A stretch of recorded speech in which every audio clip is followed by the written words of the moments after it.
आज केलं बांधायची भाकरी, टमाट्याची चटणी, हलकी तिळाची डाळ, बांधायची भाकरी, खम्मट केली, चटणी टमाट्याची, रेमी केली. खायची तर खायला मग जेवण. कोणाला टमाट्याची चटणी आवडते बहिणीनं कमेंट मध्ये करून सांगा आम्हाला. टमाटर चटणी कोणाला आवडते, बाजरीची भाकर.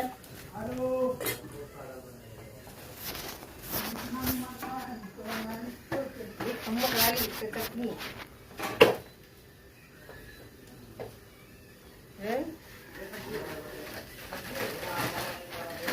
याला टमाटर चटणी खा ना. वाटर खाऊन राहिले.